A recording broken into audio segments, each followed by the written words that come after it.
What's up, everybody? It's your boy, Mr. VAZ. I'm back in the building. Welcome back to Food Delivery Stories. Don't forget to subscribe. You like what you hear, like, comment, do what you do. I want to give a shout out to all my 159 followers. I know for some people it's not a big deal, but it's a big deal to me. I appreciate you guys. And let's keep growing the channel. Today we're going to talk about Instacart tips. I know you heard a lot, Instacart tips all over YouTube. But some of us just say it different, or maybe you missed a few things. So here are mine. I know there's way more than what I'm going to say today, but here are just my main ones. So, number one, Instacart, first of all, it's a good way to make extra money. I know a lot of people that make a lot of money off of Instacart. Instacart is not my main app, so that's why obviously I can't give you all the strategies because it's not my main app. I'm still working on it.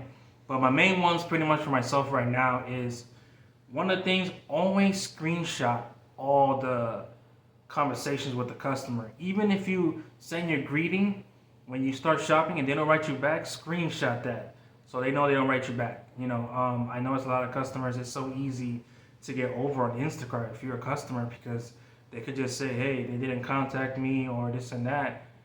It helped me a lot to save my screenshots. That it works for me to save the screenshots.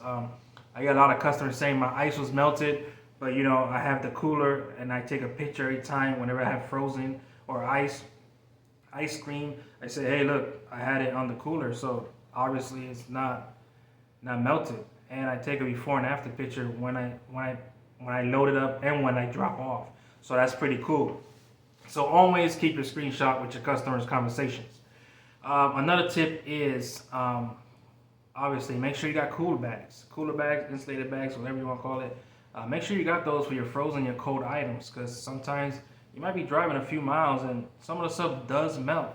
And that's why I go back to what I just said. Take a picture that you have that stuff because a customer could just say it's melted and, they'll give them a refund and they still got the ice cream. Another one I want to say is make sure you always contact the customer. And I know we talked about it, but what I mean by it is make sure every time you do an order for Instacart, you always talk to them. Send them the greeting.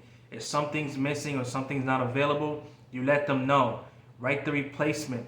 If they want a replacement, have the screenshot. If, for example, I noticed Instacart has you don't have an item, you take a picture and you submit the picture and it says the customer requested this as a replacement. Don't always go by that because it doesn't work that way. I've dropped off orders and the customer tells me I didn't request this as a backup.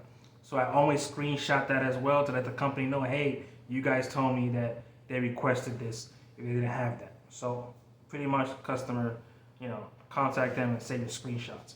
Another thing is, in my opinion, if you're a driver that just want to do promo money, like let's say, $72 guaranteed if you complete 5 batches, just remember that it's not they're going to give you same $5 extra after you're done with 5 batches. They pay the difference. The tips are not included. You keep the tips on the side. That's for yourself. But the base pay for them, which I think is $7 per batch, that's their base pay. So what they do is 5 batches, you do that, and they put the difference. So if you make 40 or whatever, they'll put 32 at the end after the 5th one. So and a lot of shoppers where I live, they tell me, hey man, I did 5 batches, I didn't get my $72. But it turns out they made like 80. So it's like you're not in the promo situation. If you're like me that likes to do a lot of promo, I like to do the easy batches, shop only orders or 3 item orders. You want to do those type of batches to be fast, to get it done and get your promo money, keep going to your other apps or maybe keep going with Instacart. Another thing I noticed is a lot of customers get away with saying damaged goods. Now we're going to focus on the damaged goods. I had a customer, I was picking up a tower fan. They wanted 2 from CVS. First of all, I love shopping at CVS and Walgreens for Instacart. It just seems faster to me because less items and it's almost the same amount of money in my area. She wanted 2 towers of the fan and they only had 1, but the box was ripped on the side. So I took a picture of it from my phone and I took a picture and sent it to the customer, let them know, hey, they only have 1, but this one's damaged. Send a picture of it. I said the inside doesn't seem to be damaged, it's just the box. So the customer said, okay, no problem. I made sure I screenshot everything because I knew the next day was going to happen. The next day she said she got damaged goods. I let the company know, sent them the complaint for fraud and said, hey, she wanted it, I send her the picture.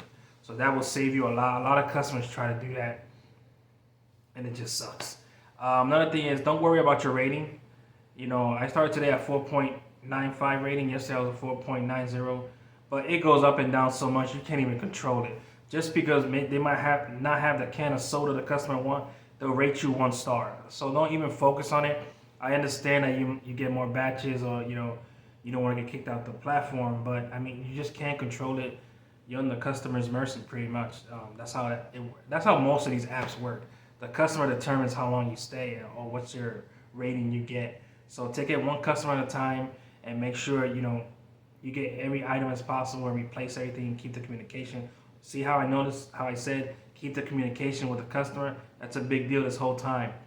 Another thing is, when you're doing these orders and customers tell you, hey, add an item for me, remember to make sure that you let them know what you're getting. So they sent you, hey, I want this item, send them the picture of the item, said this is what you want, yes, and then you got the confirmation, excuse me, you got the confirmation, and it works out that way. Other than that, those are my main ones, to be honest. Obviously, there's a lot of tips to give, but to me, those were like most important ones I noticed for me when things go south with these customers. Another thing I would want to say too is, don't fall in love too much with the number of a batch unless you're doing Instacart all day. This is for the people who are doing it part-time or promo money or just want a little bit extra money. I see a lot of drivers in my area doing $55 orders, and it's like 70 items for 3 houses, and they got to drive 40 miles or 30, 20 miles. It's like, it's not worth it unless you're doing it all day and you're a fast shopper. But I focus on single batches. I try not to do doubles or triples. I did it before, and my rating went so the way down, even though I said don't worry about the rating, but it went down real bad. And I stick to single batches. That's what I do. But anyway, those are the tips for me right now. I hope you guys had a great day. I hope you stay blessed. Much love. Stay safe out there. This is a crazy world we live in. Much love and respect, drivers. Peace.